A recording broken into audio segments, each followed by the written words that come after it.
शं वरुणः शन्नो भवत्वर्यमा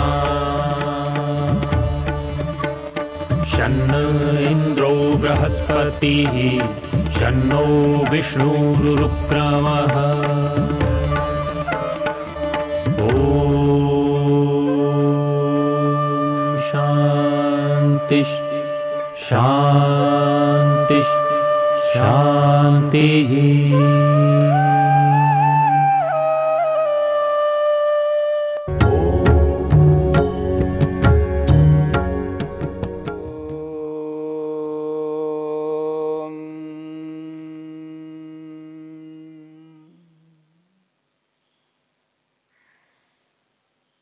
हमने मैत्री को लेकर के विचार किया है।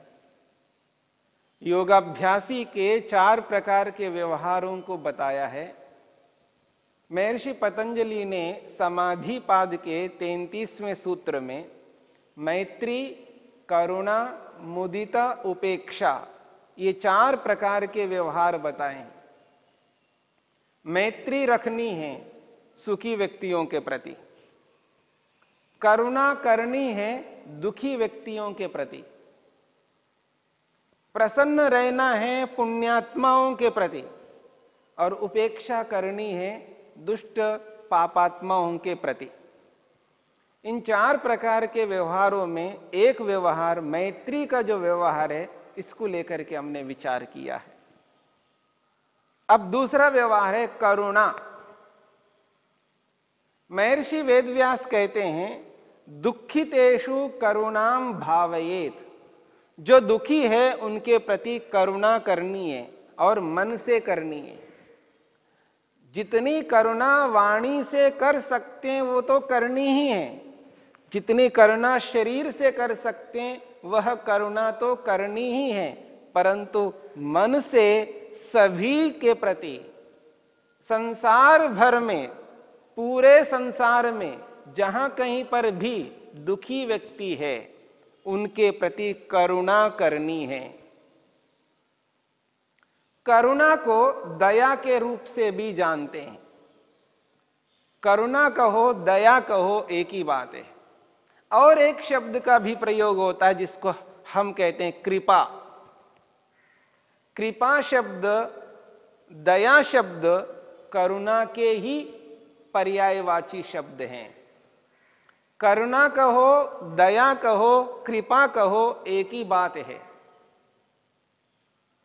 ये जो दया है, ये जो करुणा है, कृपा है, इसका अभिप्राय क्या है? इसका अभिप्राय यही है जो दुखी है उसके दुख को दूर करने की भावना। मेरी बात को समझने का प्रयत्न करना। करुणा उसको कह रहे हैं, दया उसको कह रहे हैं, कृपा उसको कह रहे हैं। इसका अभिप्राय यह है कि जो व्यक्ति दुखी है, क्लेशित है, पीड़ित है, ऐसे व्यक्ति के दुख को दूर करने की भावना। जब दुखी व्यक्ति के दुख को दूर करने की जो चेष्टा होती है, चाहे वो मन से होती है, चाहे वो वाणी से होती है, चाहे वो शरीर से होती है, उसके दुख को दूर करने की जो भाव, जो चेष्टा, जो क्रिया हमसे होगी, उसी चेष्टा को, उसी क्रिया को, उसी भावना को दया शब्द से, करुणा शब्द से, कृपा शब्द से कहा जाता है। और पूरे संसार में न जाने कितने लोग दुखी हैं। दुख अलग अलग प्रकार से व्यक्ति को प्राप्त होते हैं। एक ऐसा दुख है जो बीच बीच में प्राकृतिक आपदा के कारण से उत्पन्न हो जाता है। व्यक्ति दुखी है तो उसके जीवन में जो दुख है वह दुख प्राकृतिक आपदा के कारण से उसको प्राप्त हो रहा है। वर्तमान में जैसे बाढ़ आ रहा हो, अभी जम्मू कश्मीर में बाढ़ आ रहा है, बाढ़ आ गया है, अब थमता जा रहा है, परंतु जो उस बाढ़ से पीड़ित जितने भी लोग हैं वो दुखी हैं। ऐसे दुखियों के प्रति करुणा करनी है, कृपा करनी है, दया करना है। कभी भूकंप आ जाता है, कभी तूफान आंधी आ जाती है। जो प्राकृतिक आपदाओं के कारण से लोगों को जो दुख प्राप्त होता है, उन दुख प्राप्त हुए दुखी लोगों के प्रति मन में करुणा उत्पन्न होनी चाहिए, दया उत्पन्न होनी चाहिए, कृपा उत्पन्न होनी चाहिए। कभी अतिवृष्टि के कारण से, कभी अनावृष्टि के कारण से, कभी भूकंप के कारण से, कभी आंधी तूफान के कारण से, कभी अति शीत के कारण से, कभी अति गर्मी के कारण से, अलग अलग प्रकार के प्राकृतिक आपदाओं से लोगों को जो दुख प्राप्त होता है, उस दुख के कारण से जो दुखी हैं, दुखी लोगों के प्रति या जिनके पास दुख के कारण हैं, ऐसे लोगों के प्रति मन में करुणा उत्पन्न होनी चाहिए। संसार में बहुत सारे ऐसे लोग हैं और कुछ ऐसे प्राणी हैं जो दुखी हैं, संतप्त हैं, पीड़ित हैं, क्लेशित हैं। उनके दुखों को दूर करने की भावना यदि हमारे जीवन में उत्पन्न नहीं होती है तो हम अत्यंत स्वार्थी कहलाएंगे। महर्षि वेदव्यास ने बहुत सारे श्लोक बनाए महाभारत में। महाभारत में इस करुणा रूपी दया को लेकर के बहुत सारे श्लोक उन्होंने बनाया है। वो कहते हैं, दृष्ट्वा अंध बधिर व्यंगान अनाथान रोगिनस्तथा दया न जायते येषाम ते शोच्या मूढ़चेतनाः। महर्षि वेदव्यास कह रहे हैं, दृष्टवा देख करके, किनको? अंध, जो अंधे हैं, जो सूरदास हैं, जिनके पास आंखें नहीं हैं। आंखों के न होने के कारण से वो दुखी हैं। अंध, बधिरा, जो बहरे हैं, जो सुन नहीं पाते हैं। न सुनने के कारण से वो दुखी हैं। व्यंगा, जो विकलांग हैं। अनाथान, जो अनाथ है। रोगिनस तथा, और जो रोगी हैं, अलग अलग प्रकार के रोगों से ग्रस्त हैं। अंधे लोगों को, बहरे लोगों को, विकलांगों को, अनाथों को, रोगियों को देख करके जिनके मन में दया उत्पन्न नहीं होती है, जिनकी वाणी में दया उत्पन्न नहीं होती है, जिनके शरीर में दया उत्पन्न नहीं होती है, ते शोच्या मूढ़ चेतनाः। ऐसे वो लोग जो मूढ़ चेतना, जो मूढ़ता से, अविद्या से ग्रस्त हैं, जो क्रूरता है जिनके जीवन में, जो घृणा कर रहे हैं, वो शोच्या, वो शोचनीय हैं। उनके प्रति दया करनी है हमें। उनको ये भी पता नहीं है कि दुखी लोगों के प्रति दया करनी चाहिए। वो मूढ़ व्यक्ति होते हैं, अत्यंत स्वार्थी व्यक्ति होते हैं, ऐसा महर्षि वेदव्यास कहते हैं। दया उत्पन्न होनी चाहिए मन में। इसी का नाम है करुणा। शरीर से आप दया नहीं कर सकते हैं, वाणी से दया नहीं कर सकते हैं, तो कम से कम मन से तो दया कर लो। उसके लिए कोई पैसा खर्च नहीं होता आपका। उसके लिए आपको विशेष समय देने की आवश्यकता नहीं है। जहां पर हो, जैसे भी हो, बस केवल मन में उनके प्रति दया उत्पन्न कर लो। पाप क्यों करते हो? घृणा क्यों करते हो? हेय की दृष्टि से क्यों देखते हो उनको? उनके प्रति दया करो। संसार में बहुत से ऐसे लोग हैं जिनके पास घर नहीं है, और आज आपके पास में एक नहीं, दो नहीं, पता नहीं कितने कितने मकान हैं आपके पास। जिसके पास घर नहीं है वो दुखी है व्यक्ति। जिसके पास जमीन नहीं है वो दुखी है, और आपके पास जमीन ही जमीन है। यहां पर भी है, वहां पर भी है, पता नहीं कहां कहां जमीन ले लेकर के रख रहे हो, और उनके पास जमीन ही नहीं है, मकान नहीं है, जमीन नहीं है, भोजन नहीं है, वस्त्र नहीं है, अलग अलग साधनों का अभाव है। अभाव से ग्रस्त बहुत सारे लोग इस दुनिया में हैं।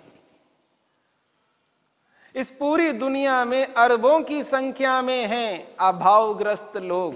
अरबों की संख्या में अलग अलग अभावों से ग्रस्त हैं, पीड़ित हैं, दुखी हैं। कोई मकान ना होने के कारण से, कोई पैसा ना होने के कारण से, कोई जमीन ना होने के कारण से, कोई कपड़े ना होने के कारण से, कोई भोजन ना होने के कारण से, कोई आने जाने के साधन ना होने के कारण से, कोई सड़क रोड ना होने के कारण से, कोई पानी ना होने के कारण से, अलग अलग प्रकार के अभावों से जो ग्रस्त हैं, दुखी है, उनके प्रति मन के अंदर यदि दया उत्पन्न नहीं होती है, करुणा उत्पन्न नहीं होती है, वाणी से उनके प्रति अच्छा नहीं बोल सकते, वाणी से उनके प्रति करुणा को प्रस्तुत अभिव्यक्त नहीं कर सकते, अवसर आने पर शरीर से दया करुणा नहीं कर सकते हैं, ऐसे लोगों को क्या कहा जाए? महर्षि वेदव्यास कहते हैं, दुखितान इह भूतानि, दुखितान इह भूतानि स्याद् यो न दुखितः, केवल आत्म हितेच्छोस्तु, केवल आत्मा का ही कल्याण करना चाहते हैं, आत्मेच्छु है वो, आत्मा का हित चाहते हैं, खुद का ही हित चाहते हैं, खुद का ही कल्याण करना चाहते हैं, वो अत्यंत स्वार्थी व्यक्ति है। को नरः, वो ऐसा नर है, वो ऐसा नृशंस है, ऐसे व्यक्ति को, ऐसे क्रूर व्यक्ति को क्या कहना चाहिए? इतनी क्रूरता है उस व्यक्ति के अंदर, खुद खाता जा रहा है, भूखा व्यक्ति मांग रहा है, एक रोटी नहीं दे सकता, आधी रोटी नहीं दे सकता, उसको धिक्कार रहा है, उस व्यक्ति के प्रति घृणा करता जा रहा है। मकान में बड़े शौक से रह रहा है, एक व्यक्ति के पास कुछ भी नहीं है, कोई आश्रय नहीं है, धूप से, बरसात से, सर्दी से व्यक्ति दुखी हो रहा है, परेशान हो रहा है, कुछ आश्रय तक नहीं दे पा रहा है उस व्यक्ति को।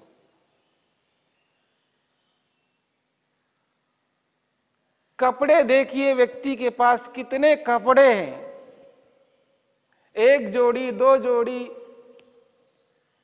सप्ताह भर तक रोज नया नया कपड़ा पहन सकता है, दर्जनों जोड़ियां हैं उसके पास में, अलमारियां भरता ही जा रहा है, जगह नहीं है उसके पास कपड़े रखने के लिए।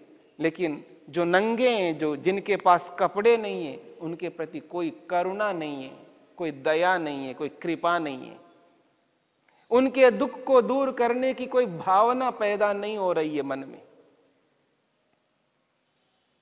अब देखिएगा, आदमी खाकर के अन्न का इतना अनादर करता जा रहा है, अन्न को इतना बर्बाद करता जा रहा है, और एक व्यक्ति के पास खाने के लिए एक वक्त का भोजन नहीं है। अन्न का अनादर करता है, अन्न को फेंकता है, उसको दूषित कर देता है, लेकिन किसी भूखे को नहीं दे रहा है। ये जो भाव है, घृणित भाव, ये जो भाव मन के अंदर आते हैं, वो अत्यंत घातक है। किसी कवि ने कहा है, दया धर्मस्य मूलम ही, दया धर्मस्य मूलम ही। दया तो धर्म का मूल है, पुण्य का मूल है। और द्रोह पापम, द्रोह पापस्य कारणम। ये जो द्रोह है, ये जो घृणा है, जो व्यक्ति घृणा करता है, दुखी व्यक्ति को देख करके घृणा करता है, नंगे व्यक्ति को देख करके घृणा करता है, अभावग्रस्त व्यक्ति को देख करके जो घृणा कर रहा है, जो द्रोह कर रहा है, उसके प्रति अन्याय कर रहा है, ईर्ष्या कर रहा है, द्वेष कर रहा है, द्रोह पापस्य कारणम। ये जो द्रोह है, ये जो घृणा है, ये पाप का कारण है। तावत दया न त्यक्तव्या यावत प्राणः शरीर के। बहुत अच्छी बात कही है। तब तक दया को, करुणा को त्याग नहीं करना चाहिए जब तक प्राण शरीर में है। जब तक शरीर में प्राण है तब तक दया करनी है। दया से, करुणा से, कृपा से कभी दूर नहीं भागना है।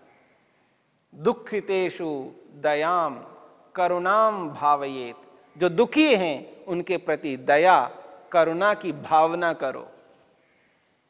जब दुखी व्यक्तियों के प्रति दया करता है व्यक्ति, करुणा करता है, कृपा करता है, उसका मन प्रसन्न होता है।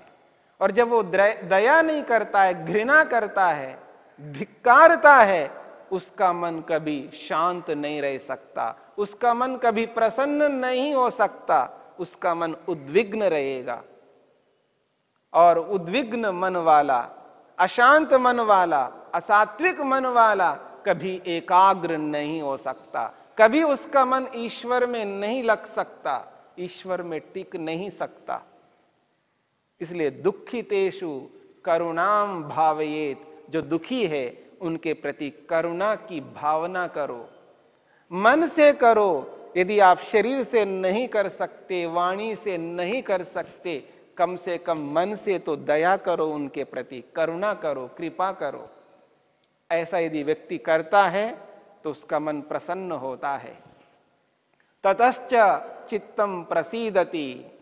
अगर वो व्यक्ति दया रूपी पुण्य कर्म करता है, शुक्ल धर्म उत्पन्न होता है, तो उसका मन प्रसन्न हो जाता है। प्रसन्नम एकाग्रम स्थिति पदम लभते। और जिसका मन प्रसन्न होता है, उसका मन एकाग्र होता है, और जिसका मन एकाग्र होता है उसका मन ईश्वर में स्थिर हो जाता है। और जिसका मन ईश्वर में स्थिर होता है, निश्चित बात है उसकी समाधि भी लगेगी। तो इस बात को समझने का प्रयत्न करना है। महर्षि पतंजलि ने, वेदव्यास ने जो उपाय बताए हैं, उन उपायों को हमें अपनाना है। यही हमारा धर्म है। ऐसा नहीं करते हैं, हम ईश्वर तक नहीं पहुंच पाएंगे।